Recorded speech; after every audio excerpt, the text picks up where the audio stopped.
Okay, I don't know where my camera cut off, but somebody tried to call me while I was making my video. But like I said, I have a Craftsman brushless that's about the same size as that rigid there.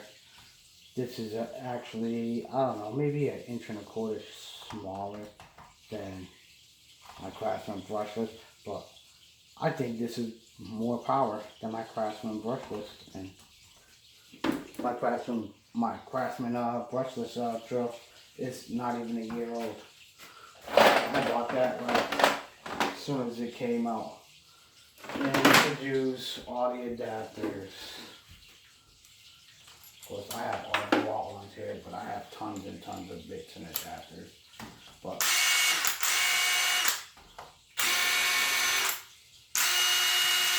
there's a lot of play in this, though. I don't like that.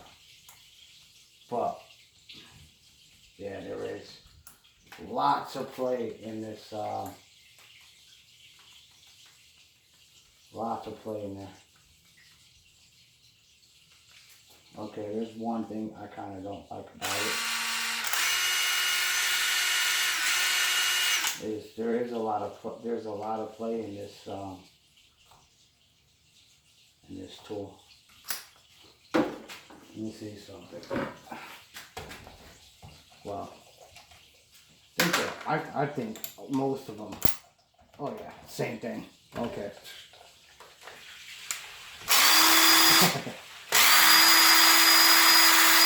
Okay, the rigid is worse.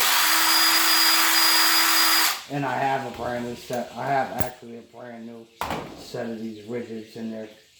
And that's the only thing I don't like about impact drivers is when you're using a long extension or something on it. Ton of play. All of them though. All the ones. And I've used Milwaukee ones, I've used Makita ones, Craftsman ones, Dewalt ones. They all have that. They all have that play. And wow,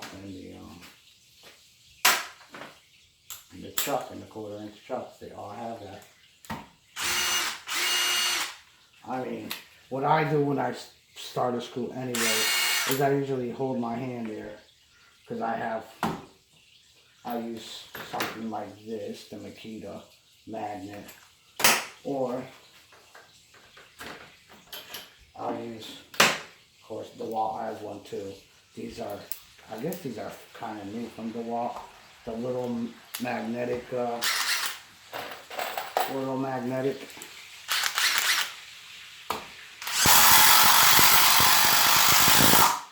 As you see, sinks the screw perfect and no wobble. Still sunk the screw with a little bit of wobble, a little bit of wobble. So, I mean, I like it. Drill's actually pretty good. A little 12-volt drill, you can't go wrong. You really can't go wrong. You don't have to carry in all your big heavy drills on the job no more.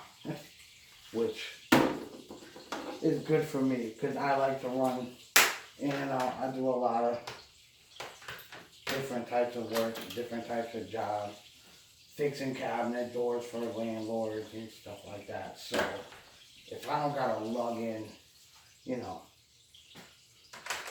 my big drill bag for all my big drills, if I could just grab this little one, a set of bits, a little set of bits like this or whatever bits I need, which I keep these in my bag.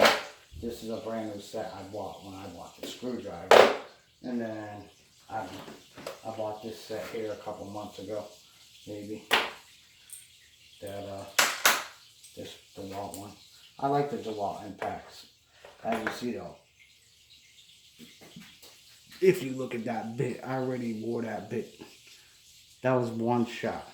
So that's one of the things I don't like about certain makers of bits is they wear out pretty quick. I mean, that was one thing.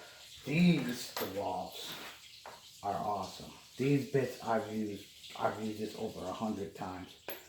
And it's probably got just as much wear as the one no, this one I used once.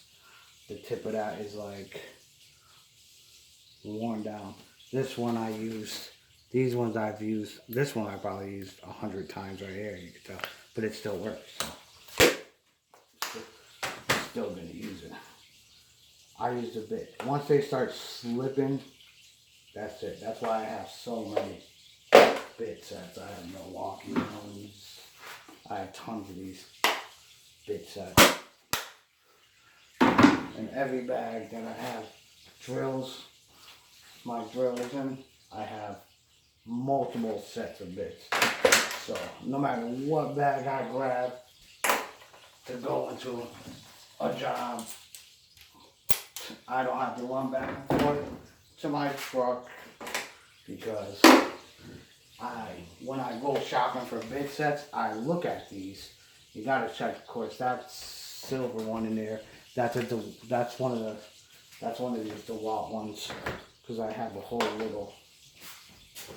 Where is it? Oh, there. So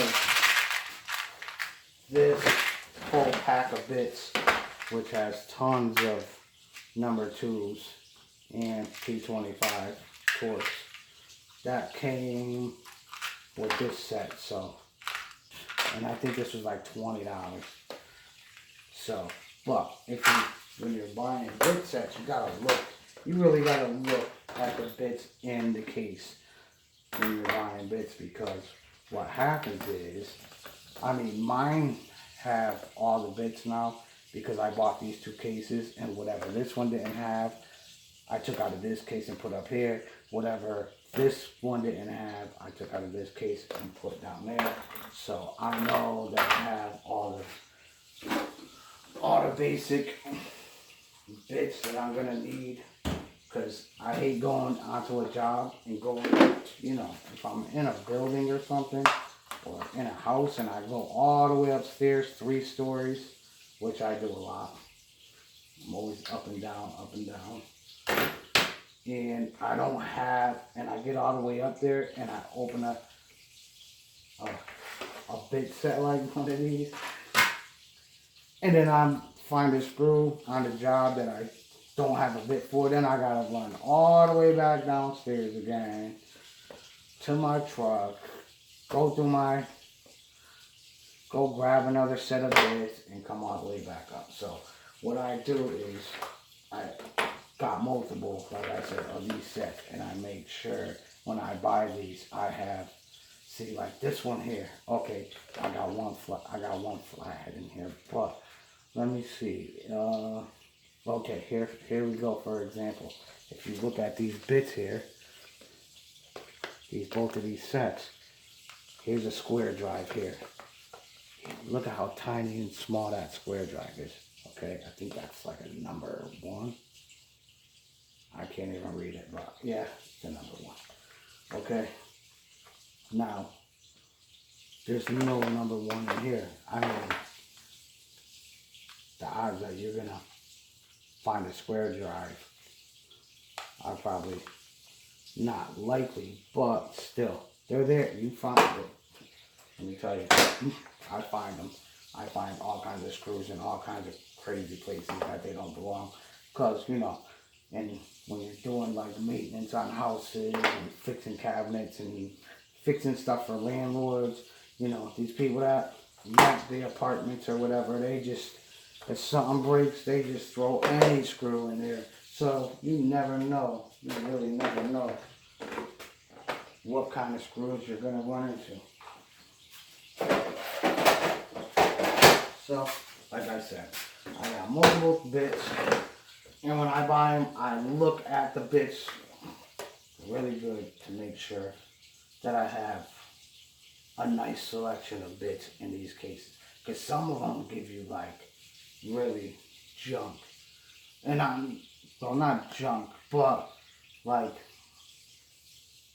you can't use, you know, you can't use some of the bits you don't even never use. Like I said, like this little tiny square drive right here. I'm probably never gonna use that. I've seen this size square drive. This is common. Some finish screws they have for like decks with the little small heads. They take this screw, the newer deck screws, the stainless steel ones. They're actually that size, the little tiny screws. So that's one of the reasons why I got this case. I like to have multiple, as you see, multiple bit holders. This one pivots and moves around, so you can get into little tight spots, like say I had to get up in here or whatever. This thing's awesome. The only thing I don't like about this is the bit that comes with it. You cannot pull, that's another thing about some of the manufacturers that make these, and it's not only Dewalt. I have other ones that, like, as you see, you cannot pull that bit out. I mean, you could try, look at it'll unlock from the thing before you get the bit out. You see that? And you cannot get that bit out. You gotta take a pair of pliers or something, because the bit's so skinny, and you gotta pull it out with the pliers. But that's a number 2, but it's a skinny one, so you could get, again, in like tight little places that you have to get into. But I like the bit because I did use it once or twice. And then these ones, this is a locking one this one came with this kit. And I think I got this at Lowe's. But this actually I got at Home Depot, and this is a nice one. I like this because it's nice and long. And it locks. What I like about this thing is it's just like your chuck. It's just like a 1/4 inch chuck. Oh, another thing about these 12 volts that I was reading, and I want to see if it's true, because they say that this accepts a 1-inch bit. Oh my God. And it sure does. Look at that. And you could actually remove the bit. Okay, that's one plus for Dewalt. Is they actually made their, wait a minute. No, it's not staying. It just stays for a minute. What's going on here? They said it. They said you'd accept a 1-inch bit. It just locked in, now it's not locking in. So what am I doing wrong? I guess it don't. Well, you could use a 1-inch bit, as you could see. Will it stay in there? No. But it does come in and out easy, and it doesn't get stuck. It doesn't get stuck in. If you ever try to put a 1-inch bit, I don't know. Try putting a 1-inch bit in some of your collets. They get stuck. You have to pull them out with the pliers, and it's a pain in the ass, because believe me, I've stuck a 1-inch bit in a couple of my tools. Even the Milwaukee, my Milwaukee 12 volt little compact drill. I stuck a 1-inch bit in there one time. Oh my God. A pain in the neck to get out. But I'm going to end this video basically. Those are the new Dewalts here. And hey, if you got the money, get them. You won't be disappointed, I'll just say that. You'll be very happy you bought them. Okay, that's it for this video.